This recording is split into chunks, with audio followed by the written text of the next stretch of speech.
highlighting that I'm doing? Yes, sir. This whole region that I have highlighted is forebrain only. Okay, can you see this? The whole Yes, sir. region here. So it is the biggest region, the cerebrum. The biggest region. It goes all the way in the forefront and also at the back. So this whole yellow marked region that you can see is the forebrain. Is it clear? Yes, sir. Then I will use let's use this green region to mark the midbrain. Even forebrain also contains, let me use yellow again, it also contains this region. Can you see this highlighting? Yes, sir. And then if I use green, then this region that I'm highlighting currently is your midbrain. And if I take pink, this whole region is your hindbrain. So including this and this. This is the hindbrain. On the basis of color coding, you can differentiate between the three type of brains, correct? Yes, sir. Okay, cool. Okay, we have Chania and Iram joining also.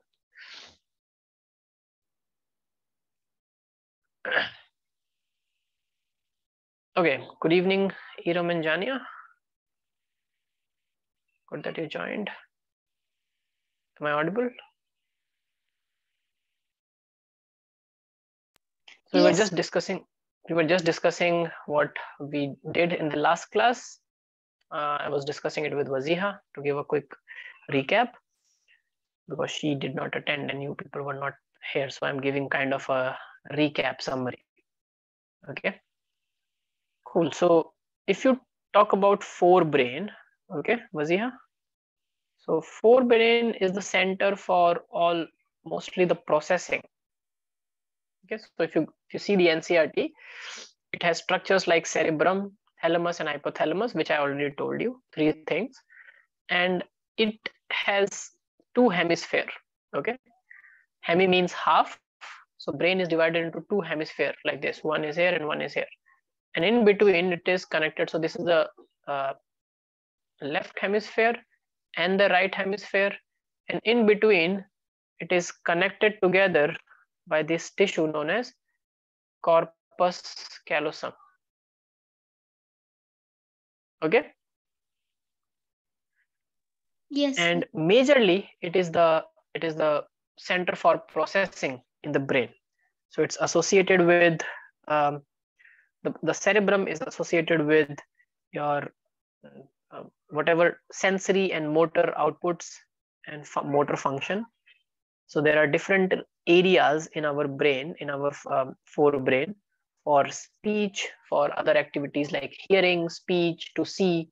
So if you pay attention, somewhere here towards the back is our occipital lobe, which helps us to see. The optic motor from the eyes goes directly here at the back.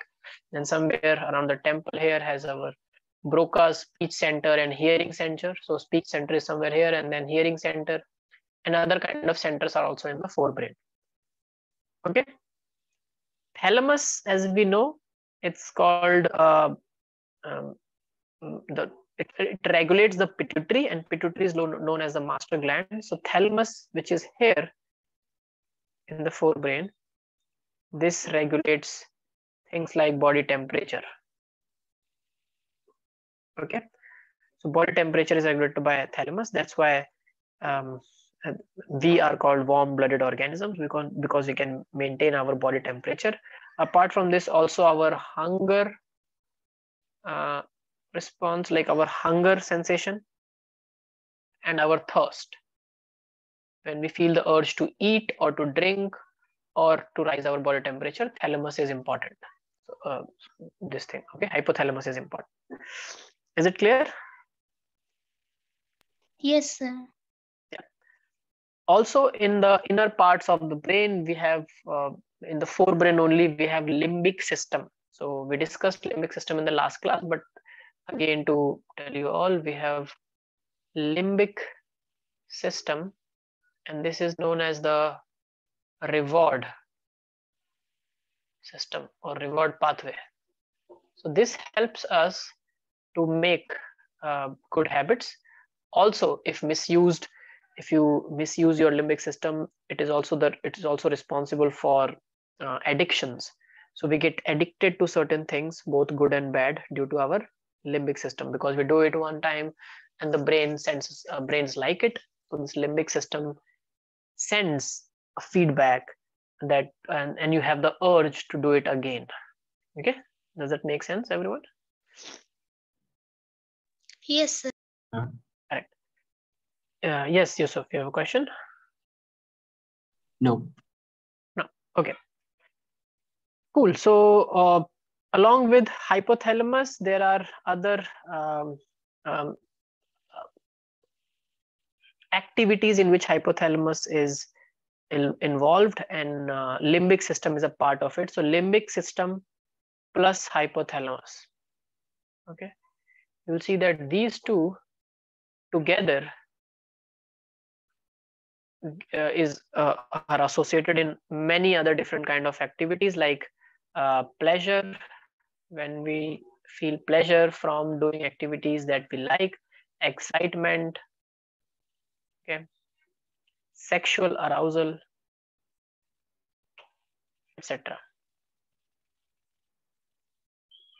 Sexual arousal. Also things like anger, rage, you know, all these emotions are fear, also fear conditioning, fear and motivation also is regulated by limbic system and hypothalamus together. Make sense? Forebrain makes sense, everyone? Anyone has any doubts with forebrain?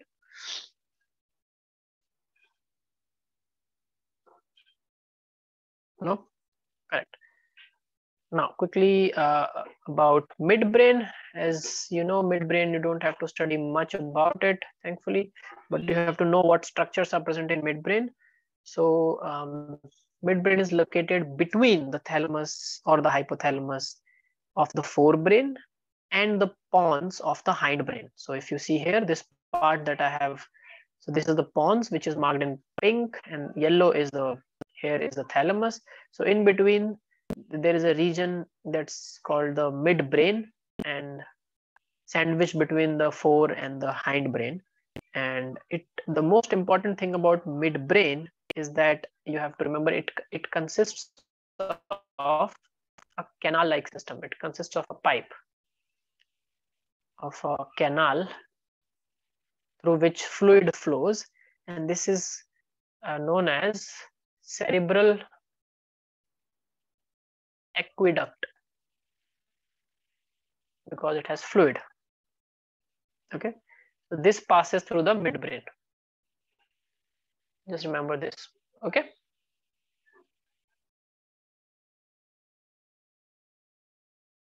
Is it okay? And midbrain has 4 lobes,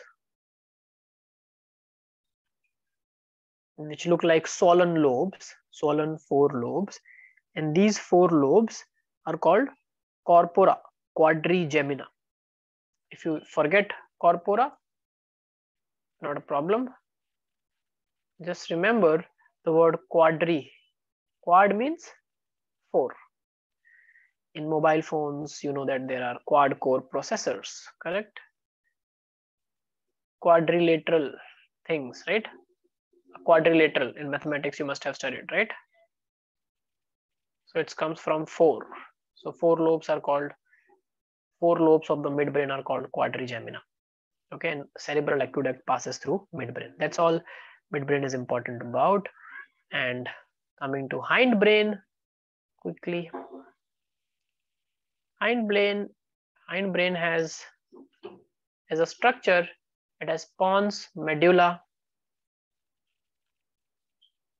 contains pons, medulla, and cerebellum.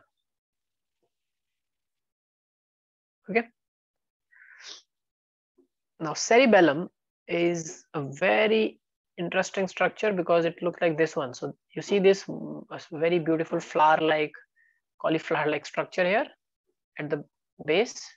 You can see my cursor, everyone.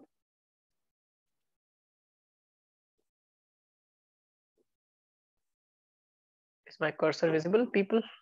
Yes, sir. Yes. Yeah, so this is cerebellum, and the important thing about cerebellum is that it consists of more than 80% or 70 to 80% of total neurons in the brain are only packed in this cerebellum. Okay, and hindbrain is majorly important for all our important and involuntary activities. Okay, so very vital and involuntary activity centers are there. For example, respiration. So when we are asleep, even when we are unconscious, we do respire. So respiration, circulation, which is the cardiovascular function, and gastric secretion.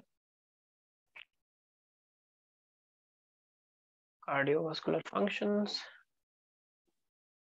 and gastric digestion. Okay, gastric secretions, basically digestion.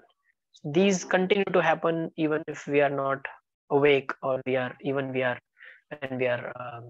subconscious or unconscious. Okay,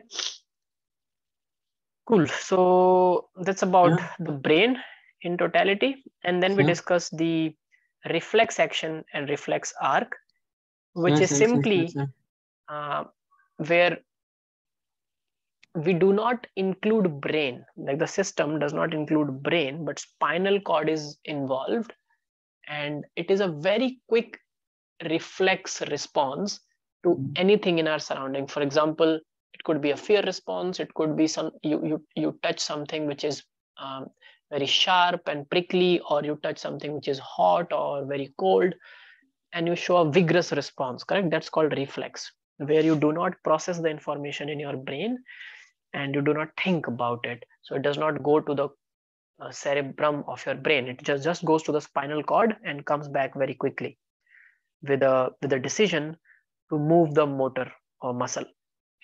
And one best example to study is your knee jerk reflex that we discussed in the last class.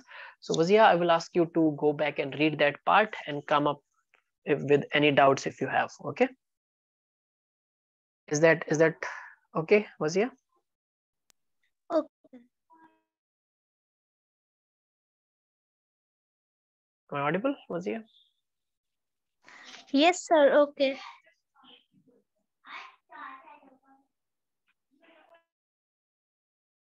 Yes, no, something?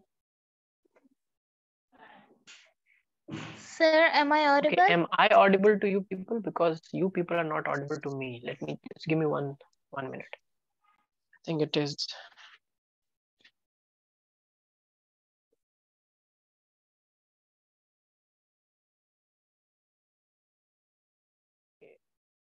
Okay, am I audible now? Can someone test the volume by saying Yes, something? sir, you are. Okay, perfect. You are also audible. Yes, great. Wazia, can you speak? You were not audible to me last time, so I just reconnected my Bluetooth. I'm audible, sir. Yes, you're audible now. Perfect. Okay, so you understood what I said? So, Yes, Everything's clear? Yes, Iram. so I think Yusuf was saying something. When Yes, we were Yusuf. teaching. Yes, Yusuf. Sorry. I could not hear anyone. Yes, Yusuf. What are you saying? Can you explain the forebrain again? Forebrain again. Yes, I will. Just So a short summary. I was just giving a quick summary what we have already done. So forebrain is the biggest part by a surface area and volume, the biggest part. But the highest number of neurons, you should know, is present in the hindbrain's cerebellum. But whatever is marked here in yellow, can you see this diagram and the yellow marking? Yes, sir. Highlighter. Yusuf? Yes, sir. Am I audible? Again, Yusuf is not audible to me. Let me try it without the Bluetooth. Yes, you are audible, Yusuf. It's from, I think it's from my side. Can you hear me clearly? Yes. The question is, can you hear me? Yes, I can hear you now. All right. Okay, great. So you can see this yellow highlighted part, right? Yes, sir. Yeah. So that is the forebrain. Now, forebrain also extends to till the, so by fore, we sometimes think just like four limbs, it is towards the front. It's also called as the frontal brain, but don't get misleaded because it's not only present in the front, it's present at the top, it's also present at the back. So if you touch your head from the back, you are still touching the forebrain only. Okay. So here is the optic center. So this whole part is forebrain. So the layering is kind of from top to bottom. Whatever is at the top is forebrain, in the middle is the midbrain, and the bottom at the beneath the middle brain is the hindbrain. Is that clear, Yusuf? Yes, sir. Great. Now, what I was saying is that forebrain, because most of the neuronal cell bodies which process information coming from our body are present in the forebrain. So all our voluntary actions, for example, you sense the drop in temperature and you decide to wear a jacket. That is happening because that sensation from your skin, from your hand and other parts of the body is coming to your forebrain, getting processed there, all the sensory information, and then your forebrain decides to make a response. So you do the processing and you realize, okay, what should I do? You make a decision. So all decision making also happens here, and you wear a jacket. Do you understand, Yusuf? Yes, sir. Yes. So that is the function of forebrain. So forebrain has two lobes. Actually, brain, the whole brain itself has two hemispheres. That's why human brain or brain which have two hemisphere are called diencephalon. The biological name for brain is diencephalon. Encephalon means brain, di means two. So there are two hemispheres of the brain. One is right hemisphere. This we are seeing from the front. This is the frontal section. So this is the side sagittal section. You're looking at the brain from the side. If you look from the front, you will see that there are two lobes, left and right. And in between, they are connected through corpus callosum, the tissue. Okay, Yusuf? Yes, sir. Yes. And the next thing I said that apart from all our sensory and motor inputs and processing, forebrain also has also contains hypothalamus that alone it controls our body temperature, hunger, thirst, all these things, and also controls pituitary for releasing hormones. Pituitary is called the master gland, which is just below the hypothalamus. And there is a limbic system in our forebrain. Limbic system is a system of neurons, which is known as the reward pathway or reward system. And this limbic system is responsible for making us learn new things through positive reinforcement, and also if it is responsible for addictions and for making habits. So something that you like doing, you did it for the first time and then you want to do it more because there is a reward system associated with that activity now because you like that activity. Okay. So it could be a good hobby you can generate by developing your limbic system. It develops with everything we do, and it can also be addiction to certain things. And limbic system with hypothalamus is responsible and plays an important role in pleasure, excitement, sexual arousal, anger, rage, fear, motivation, etc. So that was forebrain. All right. Clear, Okay. sir. It's clear. Okay. Cool. Great. Sorry, I could not hear you at that time, Yusuf. No issue, sir. Okay, so in today's class, so after studying everything which is structurally relevant and also a mechanism of reflex action, let me now come to the basic and talk about something very fundamental, which is purely functional, okay, for the neuron, which is called generation and conduction of neural impulses. Okay, so generation and conduction of neural impulses.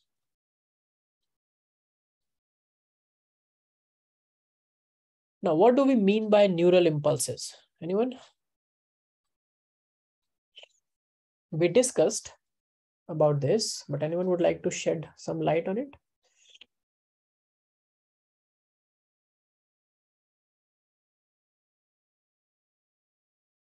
Now they are also known as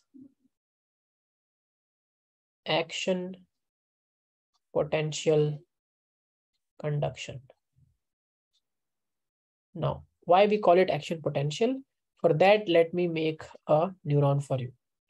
So let's say this is the cell body of a neuron, and it has dendrites going in different directions. Okay, so the neurons have dendrites. Many dendrites are there which are associated with the cell body, but every neuron has just one exon, right? This is the exon.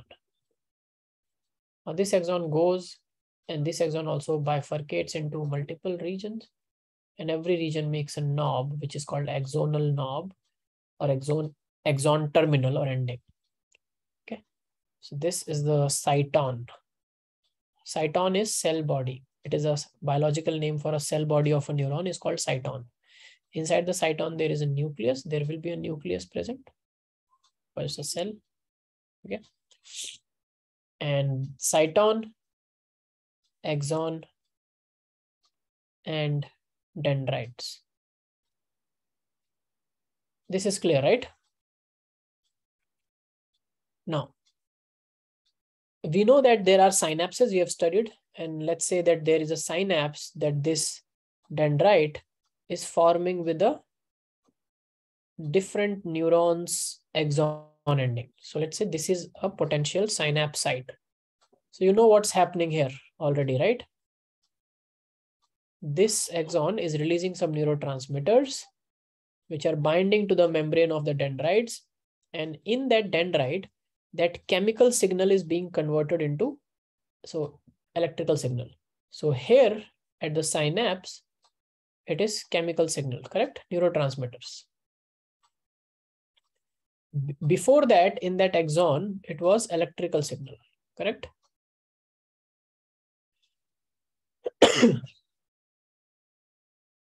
And then again, inside this dendrite, it will be converted into electrical signal. So electrical to chemical and then back to electrical. Okay. Now this signal travels from all different dendrites. So multiple dendrites can be forming synapses with multiple neurons at the same time. This is actually happened.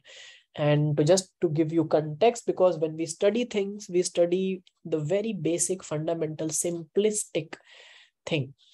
In a real neuron, one neuron can make as many as 1,000 synapses with other neurons. Okay, so it is getting lots of input at the same time. That's why it's very difficult to study human brain, because we have billions of neurons making trillions of connections, and most of them are firing at some or the other time continuously. So there's lots of noise. So to understand neurobiology, then we go to simple systems like organisms with very simple brains. Okay, for example, fruit fly or other, like we go to insects. Insect brains are very simple as compared to mammalian brains. Or if you want to study mammalian brain, we will go to mouse or rat brain, okay, which is less complex than human, but still is a very, very complex brain. So signals from all sides, electrical signals, come to the cell body here, right? Now what happens is, what are these electrical signals basically? This is the question. So how do chemical signals change into electrical signals? Now for that, you have to tell me, what is an electrical signal? It is the flow of charges, right? Flow of charges is known as current, people. You know that?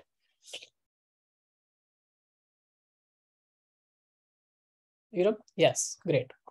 So flow of charges. Now, what are the charges present in an axon is the question. So there are many charged atoms which are present inside cell all the time. Intracellular, like intracellular, and extracellular, outside the neuron. So inside the neuron, the most abundant ion is potassium, K plus. Remember that? Write down. K plus, or potassium ion, is the most abundant ion inside the neuron, like in the intracellular fluid, in the cytoplasm. Is that clear? Yes, sir. And outside, what is present? Let me erase these things. We don't need this now. You understand the names. So outside, there is sodium, Na+. Okay, extracellular ion. Most abundant extracellular is sodium. Is that clear? But why does this happen? How has this neuron achieved this thing? How it managed to accumulate all the potassium inside, okay, and not accumulate sodium. So sodium stays outside. Why? How?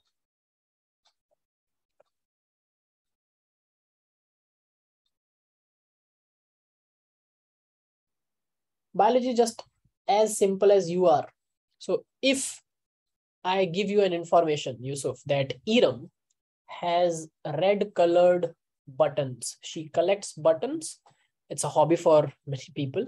I'm not sure if Iram does that, but some people collect beautiful fancy buttons. And Iram somehow has all yellow colored beautiful buttons with her and not any other color. So how she would have done it?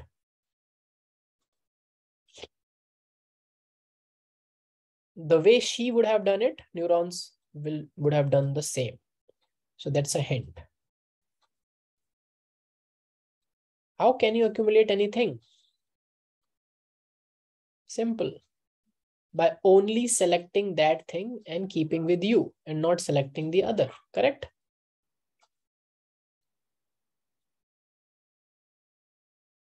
Okay, so no one is interested in speaking anyways. So on the membrane of the neurons, there are channels. Channels means which can allow the movement of ions from one side or the other, okay? Now, it's basically known as the sodium-potassium pump I'm talking about. So on the surface, there will be sodium-potassium pump. It's called NAK pump. Okay. Sodium-potassium pump. Now, what is the function of a pump? As the name suggests, to pump something. If you are using a water pump, it pumps water.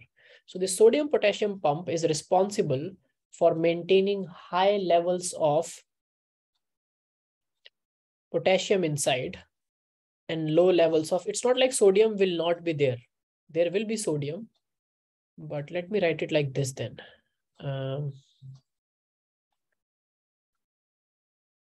Inside, there will be high K plus and low Na plus. Okay. And outside, there will be high Na plus and low K plus. Is that clear? Everyone? So this membrane itself, write down, the neuronal membrane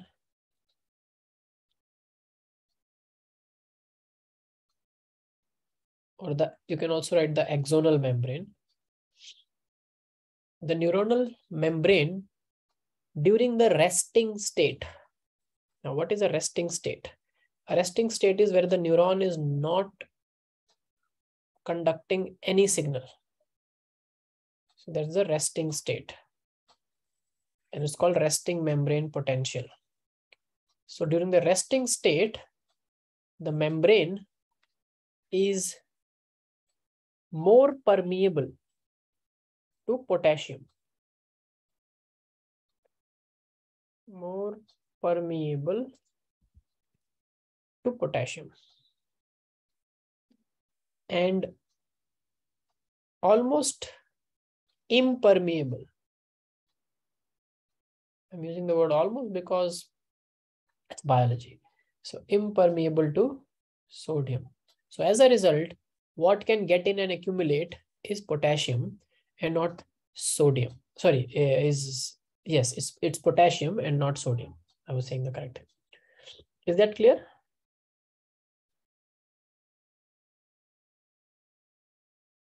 People?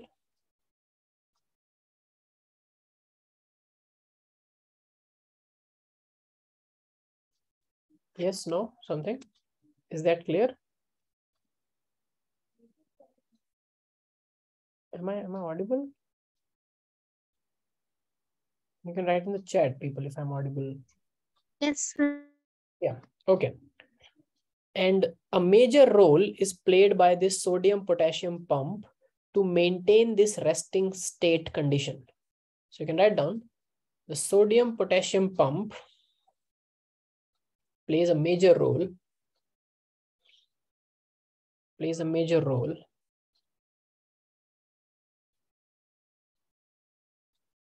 in maintaining this ionic gradient. Major role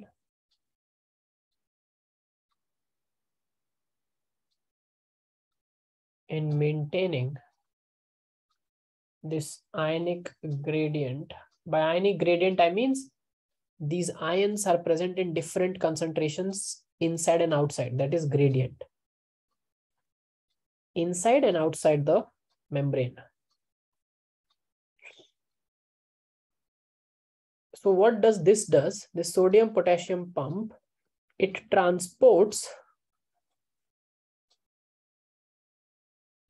always transports 3 sodium ions outwards.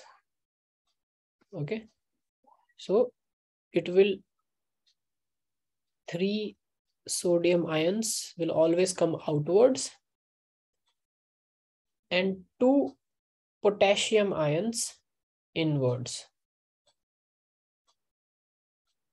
Okay. So yes. So in an electrical signal, you have both the charges, right? Negative and positive. But here only we have positive charge. Correct. So how is it? We are creating a difference first. We are creating a potential difference. Okay, so potential difference can be created across membrane. So one thing which I did not tell you, and you should, it's a very good point. So there are negatively charged ions like chlorine also present here. And that chlorine, this membrane during the resting state is also impermeable to chlorine. So chlorine cannot enter inside. Okay. So the inside of the cell accumulates more potassium. But the interesting thing is the inner membrane still is negative. The overall charge on the inner membrane is still negative. So your point is very valid, and I was coming to it in a couple of minutes. So can you hold your question for 2 minutes about that negative charge, Great. So for now, we are only focusing on sodium and potassium because sodium potassium pump is there on the membrane. And what it does, it transports 3 sodium ions outwards and 2 potassium ions inwards. Okay. And due to this, over time, you will see that inside the cell, there will be more potassium, and outside the cell, there will be more sodium. This does not mean that inside the cell, it is more positive and outside the cell, it is less positive. That's not the point. The point only is which ion is more abundant where. Potassium is more abundant inside the cell. Sodium is more abundant outside the cell during resting state. And this is achieved by this sodium potassium pump. Now, is this thing clear to everyone till here? Please write down, make the diagram, note anything that you want to note, and tell me if this is clear, then we can build on it.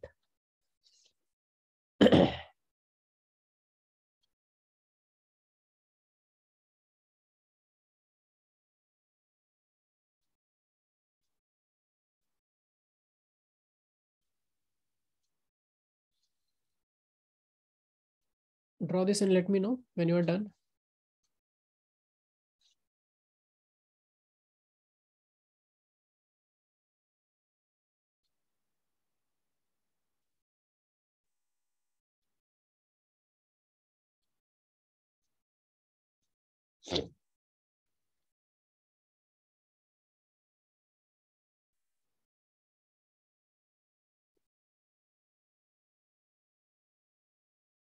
Is this done, everyone? Yes, Ada. Done. Others, please write in the chat if it's done, then I'll move forward.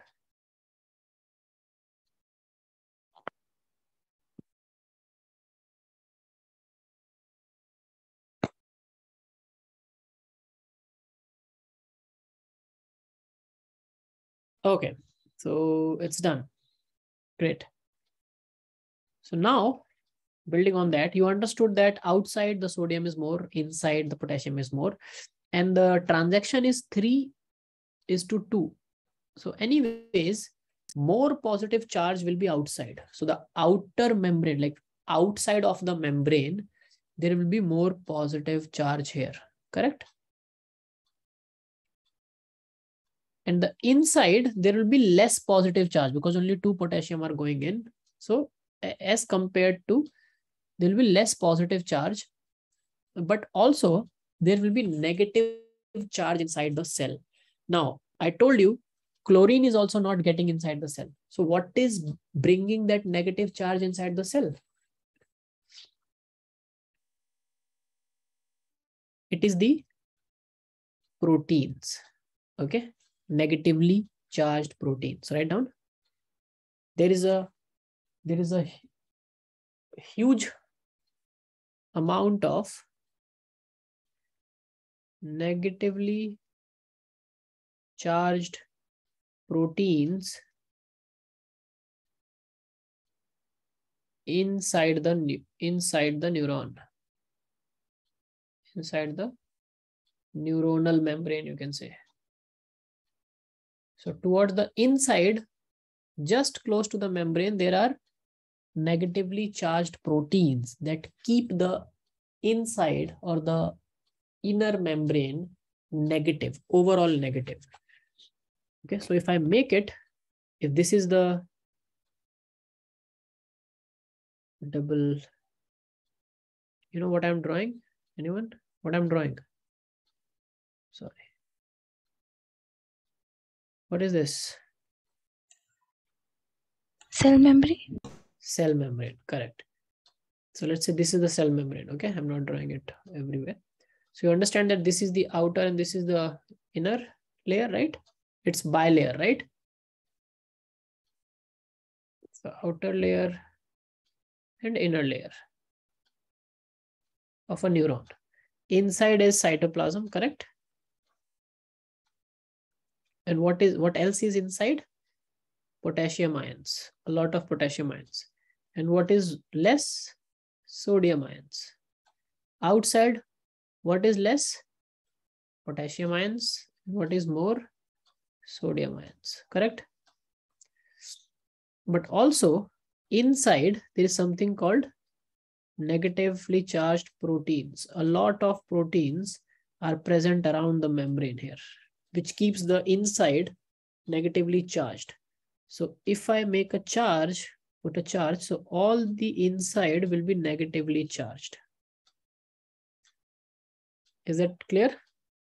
And the outside will be positively charged.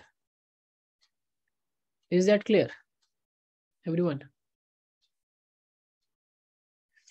And when we say resting membrane potential, we only take into consideration the inner layers potential.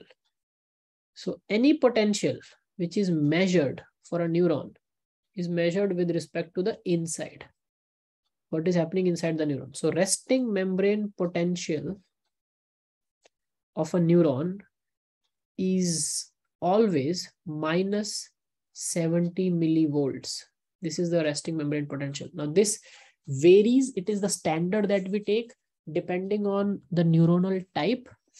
It can be minus 60 or minus 75, etc. But minus 70 is the standard. So resting membrane potential is minus 70 millivolts, which means the inside has a net charge of minus 70 millivolts. So the inside is negatively charged at the resting when the neuron is not doing anything. Is this part clear to all of you? Iram, does that answer your question? Where does the negative Yes, sir. comes from? Yeah. Very good. Cool. So now let's do the interesting thing. So neuron is not doing anything. This biology is just for a neuron which is not doing anything. Everything is set. The stage is set. Now, how will a signal move in an axon? So whatever comes, it comes into this cell, right?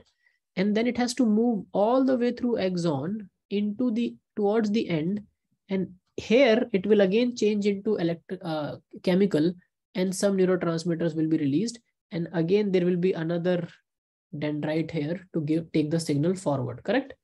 So this part, the synapse part, we have already covered. Today we have to cover this propagation from the cell body to the end. How does it travel in the axon? We have also set up the stage for a resting membrane potential. Okay. Now let me quickly just give me 1 second. Please open your NCRTs, people. And tell me, can anyone tell me the page number where this conduction thing is present?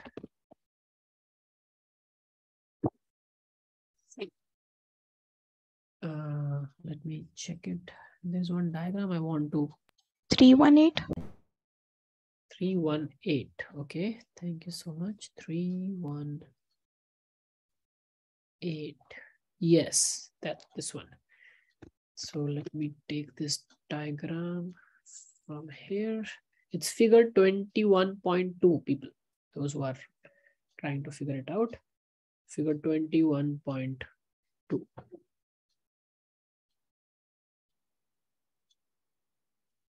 Yes, let me insert this figure quickly. Please keep your NCRTs with you.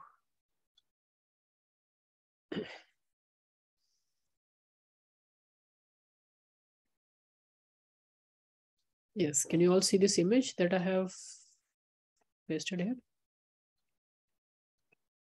Yes, sir, we can see. Okay, great. So you can clearly understand what is drawn here.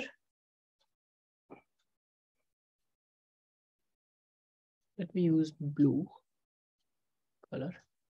So you can see what is this? This is one. This is axon, right? This is the outer membrane. And this is the inner layer. Like not the membrane is one only, but it is bilayer, lipid bilayer. Is it clear?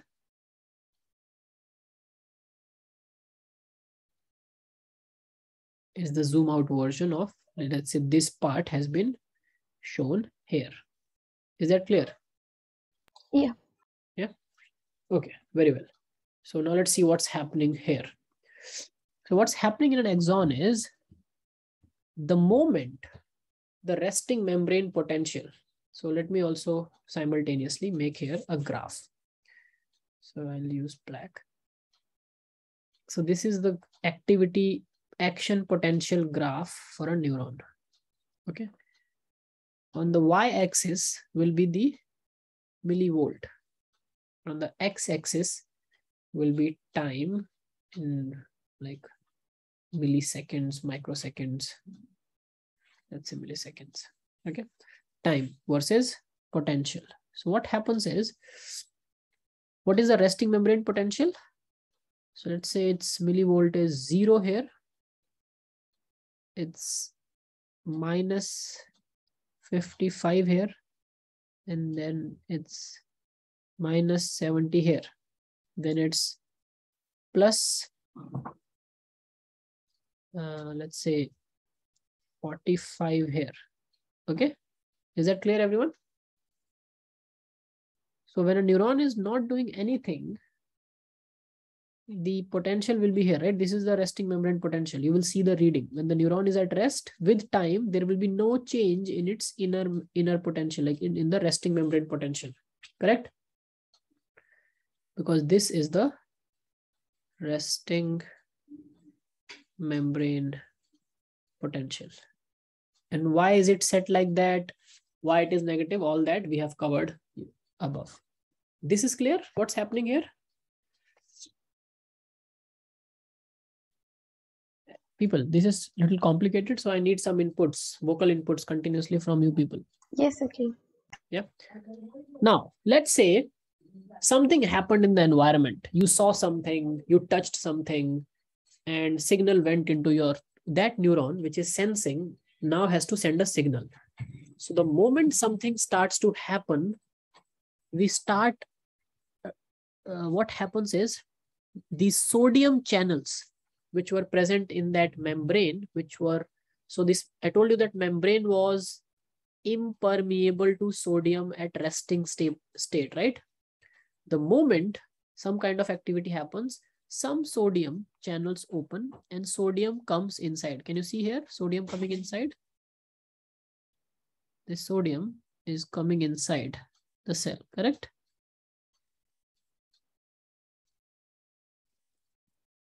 Just give me 1 second, people. I'll be coming. Someone is at my door. Okay, just 30 seconds.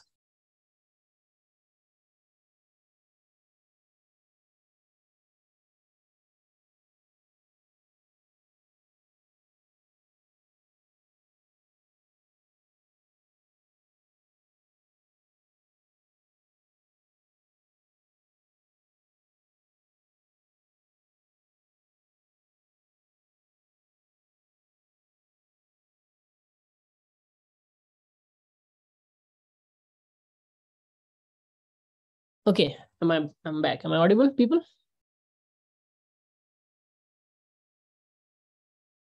Yes. Am I audible?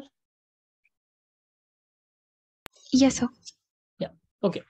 So the moment some activity is there, you see some activity, this resting membrane potential becomes less negative. So it starts rising, okay, like this, because sodium enters inside. And when sodium enters inside, sodium is a positively charged ion. So the inner membrane, so this is one channel. Just at the vicinity of this channel, you will see the inner membrane will start becoming more positive and less negative, correct? Because positive charges are flowing inside now. So it will start becoming less negative. Now, it will only fire an action potential if this threshold, if it reaches minus 55. Now this red line is the threshold. Okay, firing threshold or action potential threshold. This threshold is very important because only the signal that is able to cross this threshold, if it is not able to cross this threshold, then it will again dampen down and come at resting membrane potential. But if it manages to touch this, then it will shoot up. And this is an action potential. It shoots up, it goes in the positive, it goes 0 first. When it is 0, it means the membrane is not at all polarized now. It is depolarizing. It goes till positive and then starts coming back. Okay. So it goes maximum till 45. Again, depending on neuron, this is the standard value. It goes till 45 and then comes back. When it is coming back, it goes slightly below 70 and then again restores back. This is how action potential looks. So what is happening here is sodium is entering, making the vicinity inside of the membrane little positive. This positive charge will be sensed. So there is a channel here, will be sensed by other channels here. So there are channels everywhere, okay? These sodium channels will be present everywhere. So what happens is this positive charge is sensed by the nearby channel and that opens. And then more sodium will come in. Then this will become positive. Then again, next channel opens, sodium comes in. Next channel opens, sodium comes in. So you will see that this positive charge will keep on propagating. Okay. Do you understand, everyone?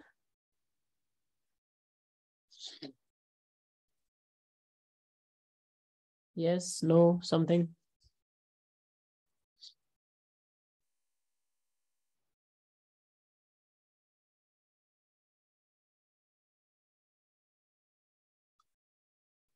Am I audible?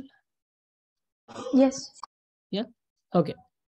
So this is known as the propagation of conduction of action potential. Okay, action potential is getting conducted. Now what you see here in the B is, so the site B, which is immediately ahead, which has a positive outer surface charge and a negative inner surface charge. So this one, where still inside is negative and outside is positive, that gets open. Okay, and it sends a current flows on the inner surface. So what is flow of current known as?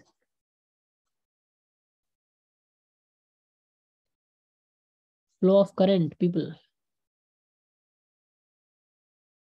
Is it the direction of flow of electrons or the direction of flow of protons? What is the direction of current? A basic physics question. Positive to Direction of current is negative. Positive to negative. So what is the direction of current? Flow of electron or flow of protons?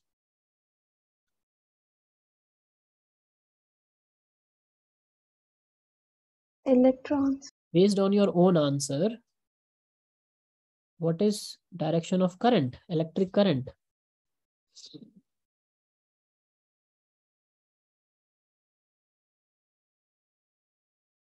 We always say that electrons move inside a wire, correct? And we also know that they only do some what do we say, drift movements. They don't move across the length of the wire. Otherwise, after one point, all the electrons at one side will be finished, right? So they just move a little and collide with the next electron and so on. But in physics, what is the direction of electric current by convention? Is it the direction in which an electron moves or in which a proton moves?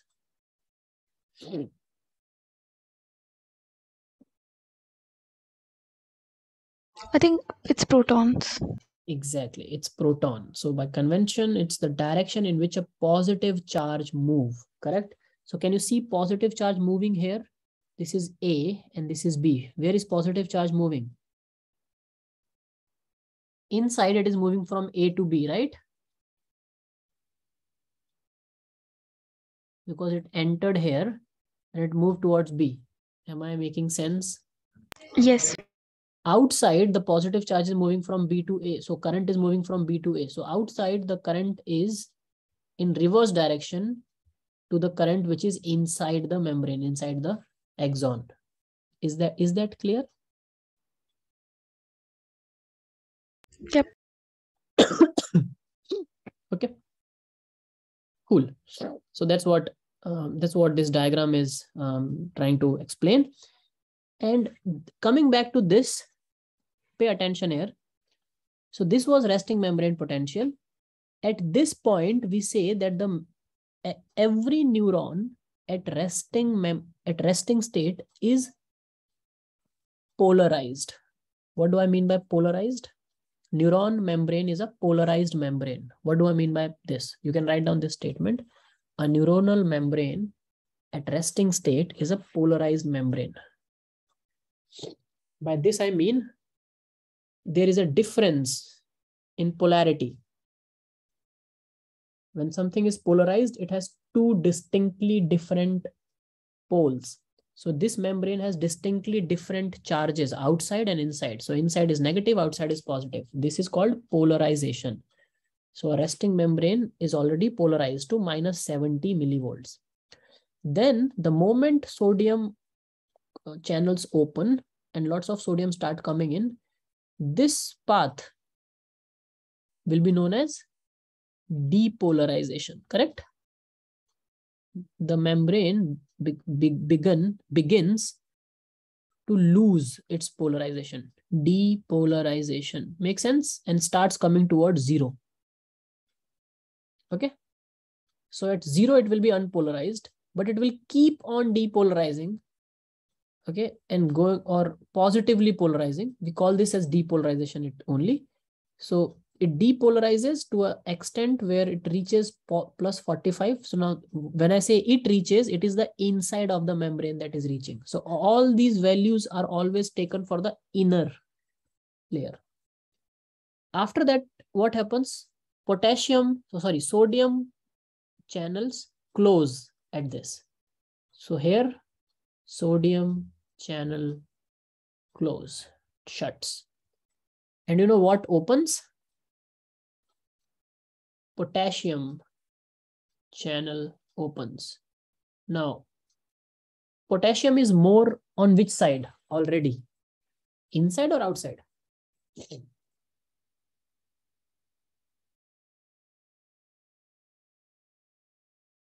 People.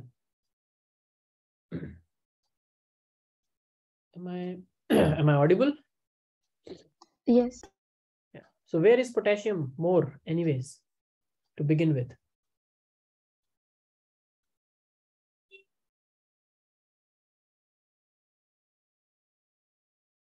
It is more on the inside of the cell. It is the most abundant ion which is present inside the cell.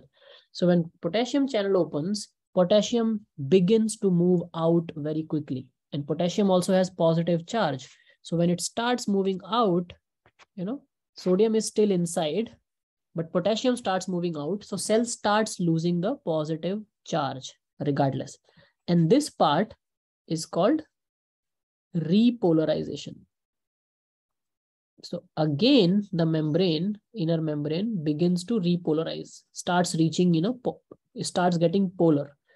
So it comes to 0, then goes again into the minus, reaches, goes, and it to an extent where it crosses the threshold itself. So this small region which you see here is so much polarized that it is called hyperpolarized. So this is hyperpolarized region. So it quickly declines and declines very fast and goes hyperpolarized.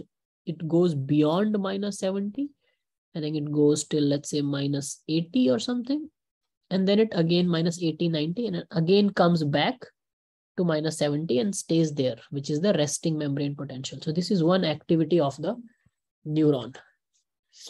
Is this clear, everyone? Or is there any doubt in this part? Sorry.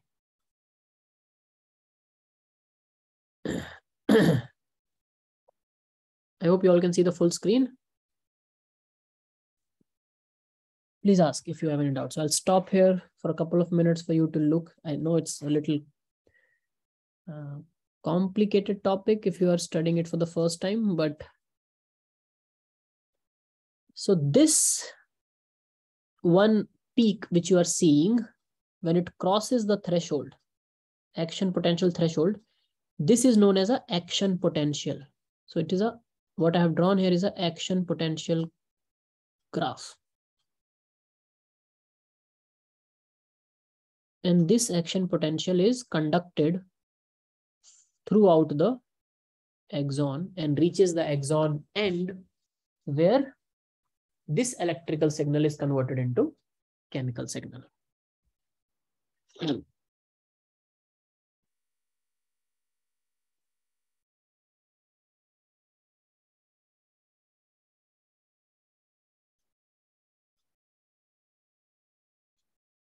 Okay. So action potential is nothing but the difference in the voltage. Okay. Potential difference. Potential difference between what? Potential difference between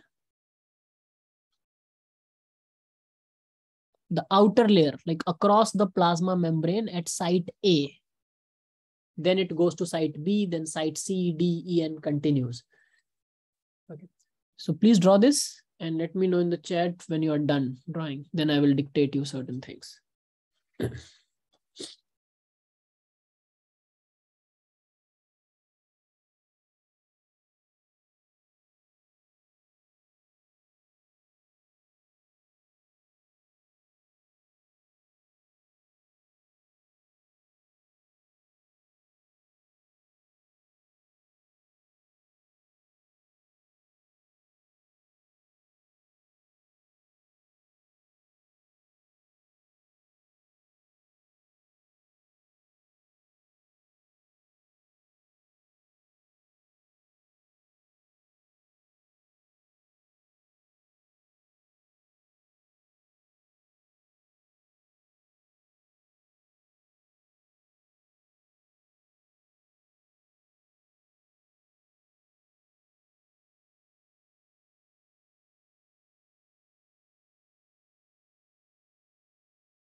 Done, everyone? I can see that Iram is done. Others? Waziha and Jania?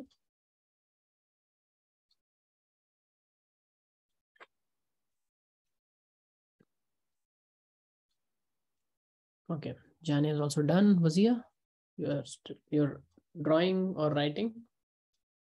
Please let me know when. Done. Okay, great. So let's define action potential. Write down.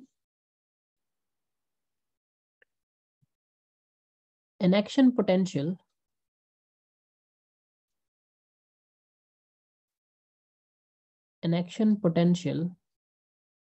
is the electrical potential difference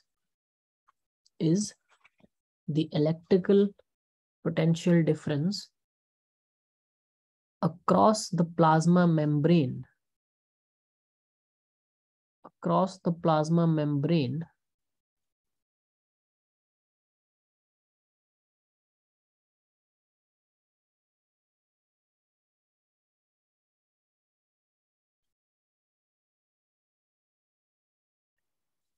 of a neuron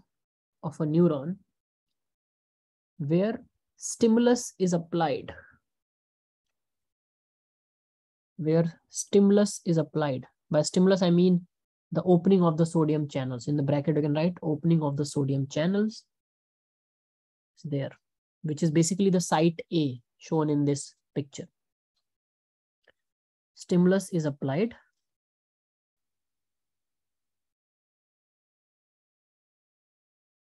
This action potential propagates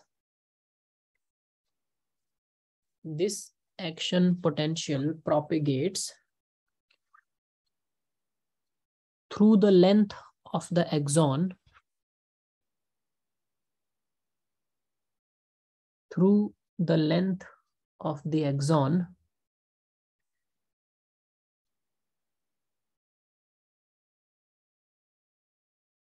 and is called as nerve impulse. And is called as nerve impulse.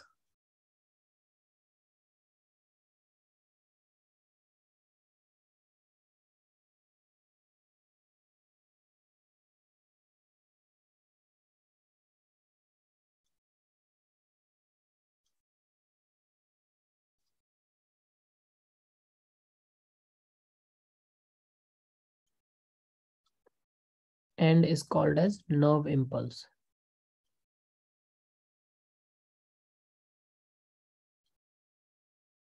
Okay.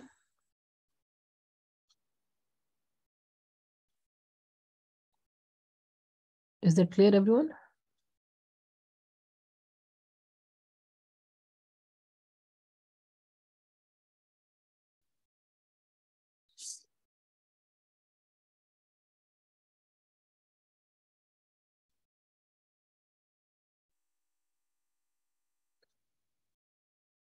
Okay, now in this chapter, apart from the parts that have been deleted, which is the sensory reception and perception processing, which contains the eye and the ear, what is still relevant for you is that you understood this neural mechanism by which conduction happens.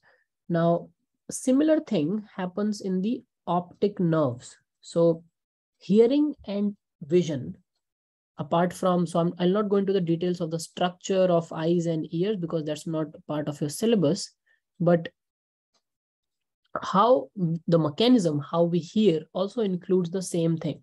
So that might be relevant for some questions if they are coming in your entrances, if it is not relevant for boards at all. But there are optic nerves. So I'll just briefly discuss about these two things. So there are optic nerves which are present in the retina. They leave the retina and go inside to the optic lobe in the brain. And these nerves carry this kind of impulses. So they also get, so there are two type of, you know that there are two type of photoreceptor cells in our eyes. The word photoreceptor cell means it's a neuron. So photoreceptor means, photo means light, receptor means it receives or gets activated, or gets functional. It senses the presence or absence of light. Okay, so that's photoreceptor. And there are two types, rods and cones. You must be knowing about rods and cones. So rods helps you in low light vision. Okay, when the light is dim during the night, we still are able to see certain things. That is what rods are. Cones helps in the daylight vision or the color vision. Okay, and the mechanism is slightly opposite in both of these two, but what is similar is propagation of action potential is there also, which happens from eyes to the brain. Okay, from optic nerves to the optic lobe. And there is something where these photoreceptor cells, there is a region in the eye where these photoreceptor cells or these photoreceptor neurons are not present. And that is where the optic nerve is formed. So all these neurons from different part of the retina come and make a bundle in the eye. So where they make a bundle, at that point, there will be no retinal neurons, because everything is making a bundle there. So that is called a blind spot in the eye. Okay. Now the mechanism of vision, which is given, it's a very small paragraph on I think page number, can anyone tell me? It's around 324. Yes, I found it. So can everyone come to page number 324 and see the mechanism of vision part, people? Can you see that? Iram, Jania, Waziha? It's just one paragraph, mechanism of vision.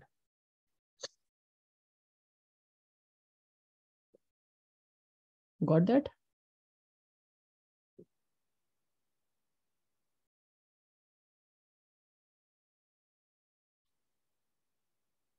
Yes. Yes. So that is what you have to read as a homework. So please note it down. Only that one small paragraph you have to read, which might be relevant for entrance questions, not the structural parts of the eye and all. Okay. And similarly in the ear, so ear is more mechanical than eye. Ear also has the smallest bones which are present in the human body. There are three small bones called malleus, incus, and stapes. These are the smallest bone in the human body. These bones in one or the in a series hit on each other, and then and finally the innermost bone. So when sound comes, it falls on our eardrum, which is present at the junction of the outer and the middle ear. Okay, so eardrum vibrates. Sorry, middle and the inner ear, junction of the middle and the inner ear. So eardrum vibrates, and that makes malleus vibrate. That hits on incus, and that hits on stapes, and stapes makes the fluid inside the cochlea, which is a organ inside our inner ear, vibrate. So when that fluid vibrates, that fluid moves, there are neurons called cochlear nerves, cochlear neurons, which are very fine neurons. They can sense any movement in that fluid, even the smallest of the movement.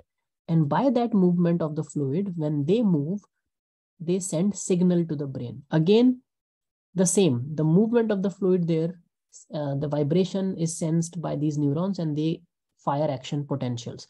So similarly, on page number, I think the last thing, can you see mechanism of hearing, which is the last thing?